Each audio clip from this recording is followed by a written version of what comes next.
Okay, time on sprockets when we stain. We have the Deadly Purple, Keto Wood dye, water-based mix, right there. Now you're about to see why my hands are always looking dirty like this. Yeah, so actually what I'm going to do is I'm going to do this. Yeah, I'm still tethered here, so I'm going to pour some of this into the cap. And then dip in and stain. So I'll be back. Right, so here's the easy way to take care of the small ones. All I have is a bit of mechanics wire hanger here.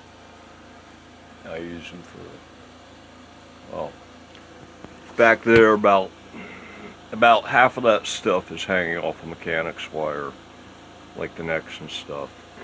So yeah, I've got a lot of these hangers. They're great for like painting and hanging up necks and stuff like that. So, but anyway, yeah, in this case, I'm going to be using it for painting or staining, and away we go. And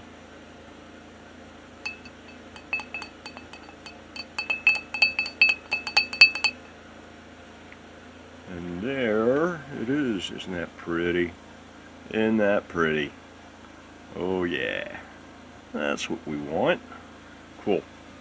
Alright, I'm going to go hang this one up, find a few more hangers, and I'll dip the rest, and then I'll have to wipe on the big bar. And you can see this is already starting to dry. It's a nice, pretty purple color.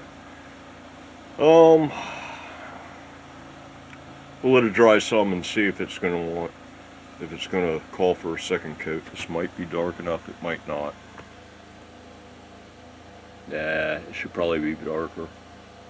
It should probably be darker. Let me dunk it again.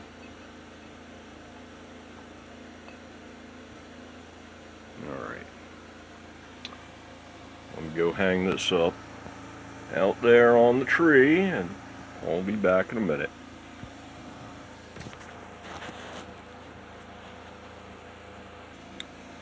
Okay, all done. I ended up putting on the gloves and only got like one finger dirty because one of the little cubes fell off of the hanger wire into the stain. I tried to fish it out by finger, but I ended up having to use a pair of needle nose to grab it. And I used this brush in order to apply the stain to the bar itself, since it was too big to dip. Dipping is definitely better though. Dipping or pouring, take like take a bunch of tin foil and make like a trough, and then take an entire neck and lay it down in it, and then just take the stain and pour it into the trough like that, and then roll it around in the stuff, splash it over the stuff, bathe it in the stain, and then pull it out, and then take your trough and drain it back into the jar. With dipping in general, well, it depends, I don't know. For clear coat, I'm starting to really favor you use a brush on, but you apply it by rubbing it on with paper, and it gives you a really, really nice finish. But all things being equal, rattle can lacquer is quick and easy. It's a little more expensive though. Actually, it's significantly more expensive, I'd say, given that I can get like a gallon of poly for like $30 or something, $35, something like that. And a gallon of poly will do a lot of guitars, dozens of guitars, and for like, $35, $40 for a gallon poly.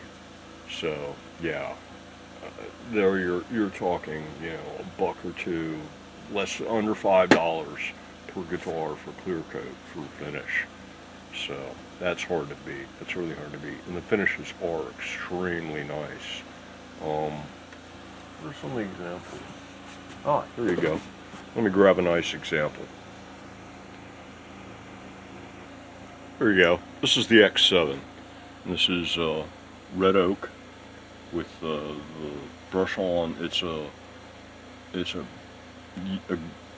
I got a gallon can of brush on poly, and then you apply it by using crumpled printer paper, and you just put a few drops of poly onto the paper, and then you rub it over the wood, and you spread it out evenly, and you remove any excess with more dry paper, and you get really, wait for it to focus. It takes the camera some time to focus, I've discovered. So yeah, there we go. Okay, now how close can we get on this grain? You can see you're getting a nice sheen on this thing. There we go. Let me get some highlights going on it. You can see it gives you a really nice finish. So, and it's dirt cheap. You're talking like less than $1 a guitar probably to finish an entire guitar. And the neck this was an eBay neck, so this was pre-finished. But then again, no, I had to do it's been carved, so it's been refinished at some point by some method, probably spray lacquer. That's what until I decided to start buying the generic version of chemicals in bulk in order to save money, and also figuring out what was going to be the least expensive kind of clear coat. And this is it, right here. Is the white. This basically is like the fastest, easiest, least expensive clear coat that you can put on a guitar.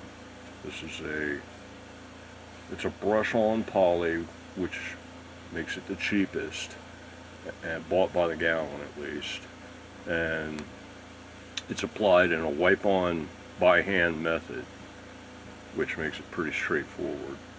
And you're just using printer paper as your applicator, so that's pretty inexpensive and quick and easy cleanup, all that kind of stuff. And it gives a nice thin coat, so it's not going to make the guitar heavy or deaden the sound or any of that kind of stuff. Since it's poly, it does provide full protection to the guitar as far as water and humidity sealing and all that kind of stuff. So it's a really nice finish. The only downtime is that each coat takes 12 hours to dry, that kind of thing. So that's the reason why for these guys out here, which are drying, let's go look at them.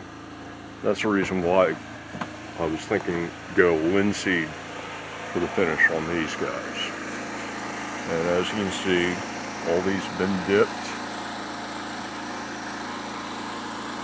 There's the other one. 1, 2, 3 spacer blocks, and that's going to be the thumb screw handle. And then there's the bar. And I was thinking at first that the bar was looking awfully red, but I guess it's not that bad now, once it starts drying. When you put the dye on at first, the stuff looks awfully red, so. But now this is just one coat on this. But yeah, I'd say that's more violet than a pink. So, well, no, kind of a hot patch pink. So I guess it's a purple, a light purple. Yeah, the bar's probably going to need another coat. Now I dropped the thing. Where'd the thing go? Alright, let me pause this. I don't need to waste your time looking for a hanger.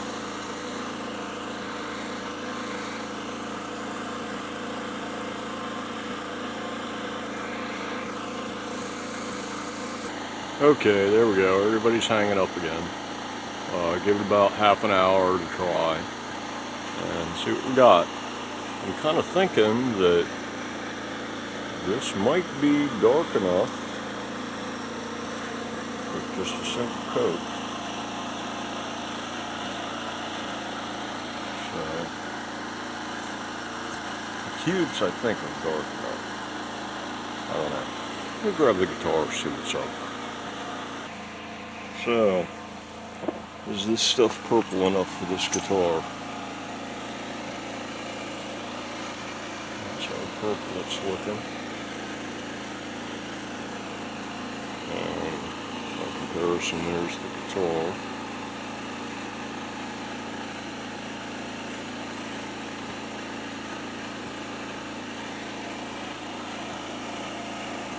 Not looking bad, I guess. It's dark enough. Should be dark enough, so yeah. It's good. Give it about half an hour to dry. It should be good. Should be good. There's the guitar. Maybe I'll go that way.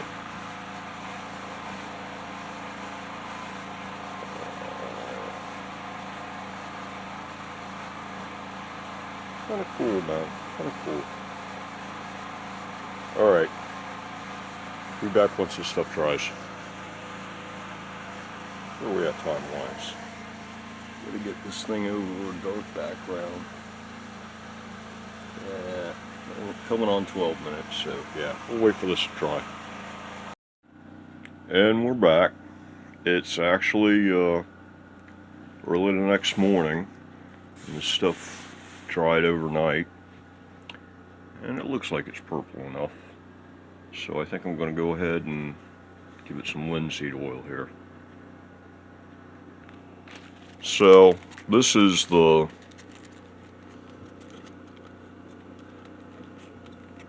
basically you can, if you want an oil finish, this is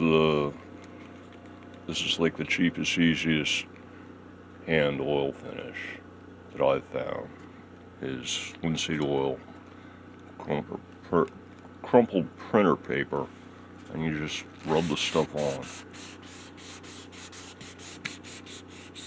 And it's messy, and it takes a while, but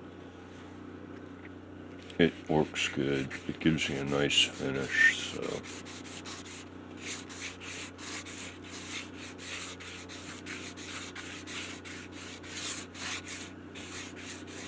And you just kind of keep doing that for a while until it seems to be, I mean, like you can see like this area here, that's already got enough oil on it for the moment. And then you gotta let that cure, and that takes, like half a day or something like that. I don't know, hang these over a heater or something to speed up the process a little bit if I can, maybe, or something. Or just slap the oil on and wait for tomorrow and go on to the next build. I need to put the trim and the wire up the electronics and put the trim on guitar number 3. I was waiting for an output jack to come in the way of parts that were on order. So yeah, so time for some quality time spreading this stuff on, and then wait for it to cure. So I think that's going to about do it.